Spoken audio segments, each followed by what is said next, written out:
Bonjour à tous. Est-ce que ça manque? Oui, ça m'a manqué. Waouh, ça fait tellement longtemps, tellement de choses à dire, expliquer le pourquoi du comment. L'absence.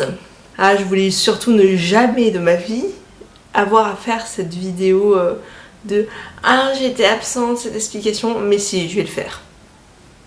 Je vais le faire. Et on va essayer de faire ça de manière brève. Mais comment faire ça de manière brève alors qu'il y a 3, 4, peut-être 5 mois d'absence? Je sais plus exactement. Bon, allons-y, commençons. Déjà, si on regarde vite fait, je pense que vous dites tiens, il y a des éléments de décor comme ceci qui étaient dans l'ancien décor, mais celui on n'avait pas celui-ci. Oui, on n'est pas dans le même appartement. Mais attendez, on n'est pas dans le même pays. Je suis de retour en France, beaucoup d'explications à cela et c'est pour ça qu'il y a cette vidéo. J'aimerais d'abord faire en gros une mise au point, le pourquoi j'étais absente, pourquoi je suis de retour, combien de temps je vais être de retour et quelles sont les futures vidéos à venir. Alors, je suis en France depuis maintenant la fin du mois de février. Ce qui s'est passé, c'est qu'on a déménagé. Les raisons de pourquoi, du comment on a déménagé, je reprends des cours, je reprends des études. Après des années de travail, je reprends des études à l'âge de 24 ans. Bon, c'est pas non plus vieux, mais bon, se relancer dans des études, c'est jamais un truc trop facile. Il faut savoir en fait, quand j'étais encore en Angleterre, je me suis rendu compte qu'il y a un truc qui m'a toujours passionnée. Je vais vous le faire au plus rapide, le plus grand des résumés, parce qu'en plus j'en ai parlé plein de fois vu que j'ai dû faire beaucoup d'entretiens d'embauche. J'ai toujours été passionnée de la communication depuis que je suis gamine. Je suis autodidacte sur beaucoup de logiciels de montage, de Photoshop par exemple aussi pour modification d'image. Enfin, je vais pas tout vous énumérer, mais voilà, je suis passionnée de ça depuis très longtemps dans ma vie. Et j'ai jamais voulu me lancer dans la communication pour une seule et bonne raison. C'est un secteur bouché. Et moi, la plus grande peur que j'avais dans ma vie, dès plus jeune, dès le collège, etc., c'est le chômage, me retrouver sans travail, etc., etc. Donc je ne voulais surtout pas me lancer dans un secteur bouché. Mais après des années à travailler dans le commerce et pas avoir envie de se lever le matin, ne pas avoir un travail passionnant, à chaque fois être sur place et se dire qu'est-ce que je suis en train de faire de ma putain de vie alors que je suis encore jeune, eh ben c'est pas possible. Je peux pas faire ça jusqu'à l'âge de mes 65 ans parce que maintenant la retraite va être poussée à 65 ans si je me trompe pas. Enfin bref, faut que je me lance dans quelque chose que j'aime. Et mon tendre cher m'a dit mais go, vas-y, t'es passionné par ça, pourquoi t'y vas pas? C'est pas grave le retour aux études, si c'est pour faire quelque chose qui te passionne, faut y aller. Donc j'ai fait un test d'entrée.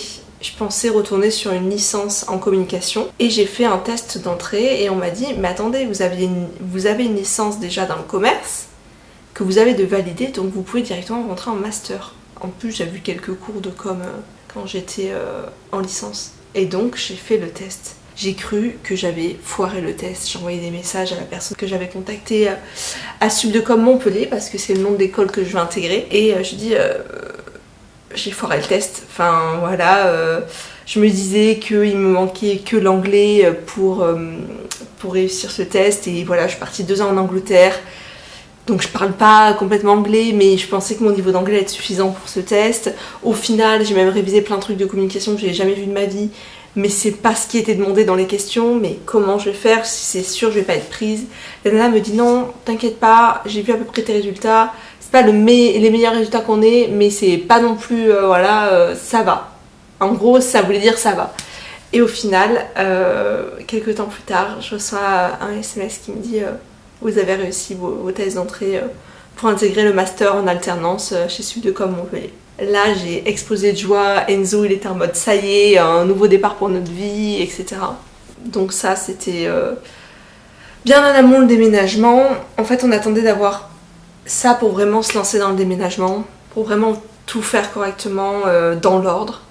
On s'est dit après aussi qu'il fallait déménager parce que Enzo, il avait un contrat français. Moi, j'étais à mi-temps à faire des sushis. Et autant vous dire, mon niveau d'anglais maintenant avait assez évolué pour que je puisse essayer justement d'intégrer une école et passer à autre chose. Et aussi, le cours de la vie en Angleterre, c'était plus possible. C'était plus possible, on arrivait à un moment de la vie en Angleterre où il y avait la guerre en Ukraine qui commençait, ou qui allait commencer. Tout augmentait. Le gaz augmentait, mais c'était 20 pounds supplémentaires comme ça, l'électricité 30 pounds supplémentaires ce mois-ci, Virgin Mobile qui était notre réseau internet et moi mon téléphone, allez on ajoute 10 pounds sur la facture. Le salaire pour moi il était à mi-temps, il n'augmentait pas. C'était la même chose, ça n'augmentait pas, alors que le cours de la vie augmentait. De son côté, Enzo, il avait déjà un contrat français, il travaille pour une entreprise française, mais à distance, donc depuis la maison. Et on se dit, bah, c'est plus possible en fait. On va bientôt perdre de l'argent à rester ici.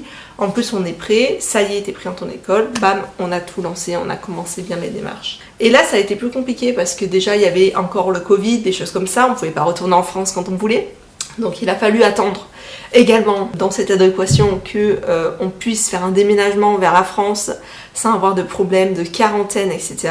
Et je vous expliquerai ça d'ailleurs parmi les futures vidéos. Il y aura une vidéo sur tout le déménagement, comment ça s'est procédé, comment il a fallu faire les choses. Il a fallu organiser aussi des visites d'appartements. Mais comment faire pour appeler des agences alors que je suis en Angleterre? Donc là, mes parents m'ont été d'une grande aide. Ils ont pu visiter des appartements pour moi. On s'est rendu compte que les appartements partaient très vite. Pas forcément des contraintes énormes, parce que moi je voulais juste être pas à l'opposé de Montpellier par rapport à où est mon école, avoir des transports en commun disponibles facilement, etc. Et au final, ça a été quand même assez compliqué de trouver un appartement, surtout que moi, en rentrant d'Angleterre, j'aurais le droit à rien. Enfin, je partais du principe que j'aurais le droit à rien, donc il n'y avait que le salaire d'Enzo. Ça a été assez compliqué, je vous avoue, mais on a fini par trouver. Donc l'appartement dans lequel je suis. Je vous ferai un appartement tour, sans problème. Il manque encore quelques rangements à faire, je dirais, parce que je vends encore beaucoup de choses qui sont d'accumulation de plusieurs déménagements, donc j'ai encore beaucoup de petits cartons qui traînent et c'est assez chiant. Donc j'attendrai que ce soit bien propre, sans carton partout, pour vous faire un appartement tour. Mais donc voilà, la raison de pourquoi, du comment. On est en France maintenant, avec mon chéri. Et maintenant, la raison du pourquoi, du comment, j'ai pas été là pendant tout ce temps-là. Mais parce qu'il a fallu l'organiser, ce putain de déménagement. Que ça m'a pris un temps monstrueux. Que j'étais en mode, mais alors, je vais poster une vidéo un mois, l'autre elle sera 2 semaines plus tard, puis l'autre... J'ai dit non, ça sert à rien. Ce que je préfère, c'est la régularité. Et aussi, il a fallu trouver une alternance. Et à chaque fois qu'il a fallu que je trouve une alternance dans ma vie, c'était une putain d'épreuve. C'était une putain d'épreuve, il n'y avait pas moyen. Et là, au final, l'école aide plutôt bien, elle met tout un site internet en place, hein, tout un truc. Et vraiment merci à cette école pour ça, c'est qu'ils nous proposent environ, je dirais, au moment où je cherchais, donc février, avril, ouais je dirais février, avril, mai, à peu près plus de 3 à 4 offres dans le secteur par semaine, et donc je postulais tout le temps, je m'en foutais de la zone géographique donc c'était dans le sud de la France. Et au final je me suis trouvé une alternance, je dirais pas le nom, j'ai pas envie de communiquer sur ça, mais j'ai réussi à obtenir une alternance, et en vrai même j'ai réussi à obtenir 3 alternances, et j'ai pu faire mon choix parmi les 3, qui était vraiment pour moi un truc que je n'aurais jamais pensé. Et justement par stress, je me suis vraiment focus que sur mes alternances, je ne faisais que ça, ranger mon appartement et mon alternance. Tous les jours je m'y mettais, je cherchais sur le site de l'école mais aussi sur plein d'autres plateformes, et j'ai trouvé mon alternance. Et ça fait que c'est maintenant que je reprends les vidéos, maintenant que j'ai mon contrat qui est signé, c'est bon, c'est fait, j'ai mon alternance, j'ai l'appartement, on est bien. Je fais cette vidéo.